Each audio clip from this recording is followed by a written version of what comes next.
Bonjour à tous pour ce 8e épisode des Big News Panini 2024. Hier, nous avons appris que Wolverine serait à la fête en 2024 avec plein d'annonces et plein de news et surtout plein de séries. On commence avec la grosse news du matin qui était l'annonce de l'édition en français de Predator contre Wolverine. Alors, Predator contre Wolverine, vous allez vous dire, quoi? C'est quoi ce bordel? Qu'est-ce que c'est que ce projet? Eh ben, c'est un projet un peu guilty pleasure. C'est vrai qu'on pourrait se dire, qu'est-ce que c'est que ce truc? Mais quand on y pense, on se dit, mais c'est trop cool. Je sais pas si vous avez vu sur YouTube ou sur les réseaux sociaux ce fan film où on voit Wolverine combattre contre Predator. Eh bien, ils l'ont fait chez Marvel. Marvel, vous le savez, possède évidemment depuis toujours Wolverine et le studio Disney, à travers la Fox, a fait l'acquisition du personnage de Predator et que c'est maintenant Marvel qui édite Predator. Et donc, c'était en toute logique que les deux chasseurs allaient se retrouver à un moment dans un premier crossover. Il y en aura certainement d'autres. Un premier crossover qui a été un énorme succès aux États-Unis et qui sera sans nul doute un énorme succès en France.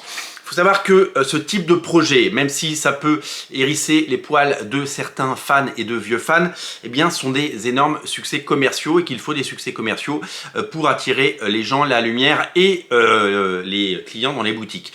L'année dernière, le Fortnite en France, c'était un succès absolument hallucinant. Le Marvel Fortnite a été un carton.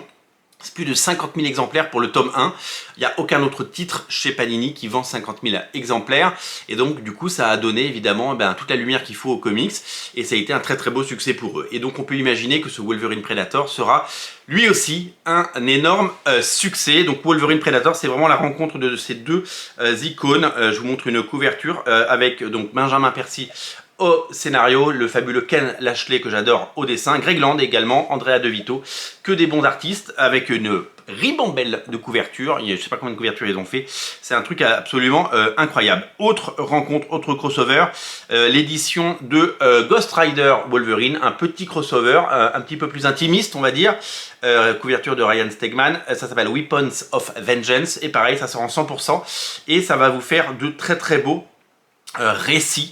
Ça va vous faire deux one-shots absolument géniaux. On aime les one-shots parce que on s'engage pas sur des séries au long cours et on s'engage pas sur l'achat de tomes sans fin et sans savoir évidemment où tout cela ira.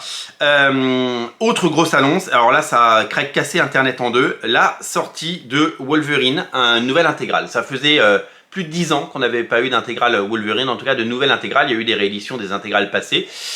Panini évoquait, certainement à raison, le manque de matériel aux États-Unis et surtout de matériel de qualité. Vous savez que dans les années 80-90, tout n'était pas numérisé, c'est arrivé dans les années 90 et que certains fichiers se sont perdus. Donc c'est pour ça que sur certains comics, vous l'avez certainement remarqué, on a droit à des scans. On a droit à des scans et des scans de comics des années 90. C'est pas fabuleux hein, les scans des comics des années 90. On voit l'espèce de trame, on voit la trace du scan en fait. C'est pas fou. Donc a priori, là ils ont récupéré du matériel pour faire une intégrale qui va couvrir l'année 88-93. Alors vous allez me dire, mais pourquoi 88-93? Parce qu'il va y avoir deux one-shots qui vont être édités. Le premier c'est The Scorpio Connection qui était sorti je crois en top BD chez Semic. Alors je me souviens très très bien, c'est Archie Goodwin et Howard Checking qui l'avaient fait. Je me souviens que à chaque fois que j'allais chez le marchand de journaux dans les années 80 et que je voyais ce Wolverine Connection, je le feuilletais et je le prenais pas parce que j'aimais pas le dessin. J'aimais pas le dessin de Howard Checking, j'étais pas prêt. Maintenant j'adore, je trouve que c'est hyper stylisé. Et à l'époque je comprenais pas comment Marvel, enfin je sais pas, j'arrivais à mettre un mot sur Marvel à l'époque, mais en tout cas comment l'éditeur avait pu laisser faire ça. J'avais l'impression que c'était un enfant qui l'avait dessiné. J'aimais pas. Il y a certains dessins que j'aimais pas à l'époque, j'aimais pas quand c'était trop haché ou trop anguleux, j'aimais pas Sienkiewicz, j'aimais pas tous ces dessins là. Moi je préférais quand il y avait plus de rondeur à la John Byrne ou à la Arthur Adams et j'étais complètement hermétique à ce style de dessin, comme quoi on grandit. Aujourd'hui j'adore et je suis ravi que ça ressorte parce que c'est un album que je n'ai pas en version française et donc ça va évidemment me plaire. Le deuxième c'est Meltdown, ça c'était sorti aux éditions USA en 4 tomes. Il fallait avoir un gros PEL à l'époque pour s'offrir tout ça. Meltdown, c'est une série de Walter Simonson, de Louise Simonson au scénario, et John Jimuth et Kent Williams au dessin. Autant dire que c'est peint et magnifique.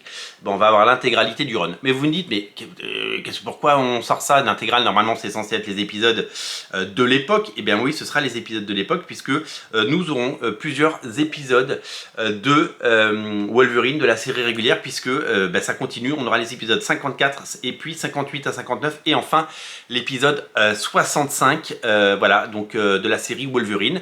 Dans un des commentaires, Panini explique que certains épisodes de Darick Robertson, a priori, ne sont pas dans la continuité et qui seront publiés à côté, ou peut-être après. En tout cas, il découpe un peu pour essayer de faire une sorte de logique, pour pas qu'on ait des demi-épisodes ou des demi-histoires. Voilà, donc on va avoir enfin une intégrale Wolverine, et en espérant en avoir d'autres, parce que du coup il y a plein de choses à éditer, notamment toutes les années 90, jusqu'à les épisodes de Adam Kubert notamment, jusqu'à Weapon X, hein, vous le savez, et puis après ensuite les épisodes de la fin des années 90, avec énormément de talent. Je sais que Rob Liefeld, Jeff Matsuda, enfin tous ces artistes sont venus dessiner des épisodes.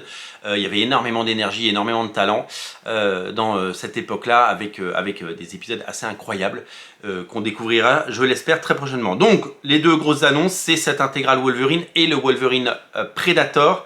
Vous allez vous régaler. Alors, ce qu'il faut savoir, c'est que Panini a donc annoncé que les news d'hier, donc annoncées aujourd'hui sur la chaîne, étaient en rapport avec les X-Men. Et donc, il n'a pas annoncé, aujourd'hui, n'a pas fait d'annonce sur d'éventuelles autres séries. Enfin, il n'y a pas de teasing en tout cas, et on peut imaginer que ce sera des annonces X-Men dans la journée. On va suivre les réseaux sociaux, et puis nous on débriefera tout ça demain matin. Si vous voulez suivre cette chaîne, et si vous voulez la soutenir, on a un compte Tipeee que je vous invite à alimenter à hauteur de vos envies et de vos moyens. Merci beaucoup de suivre ces émissions. Vous êtes très nombreux tous les jours à suivre et à débriefer toutes ces bonnes nouvelles. Salut!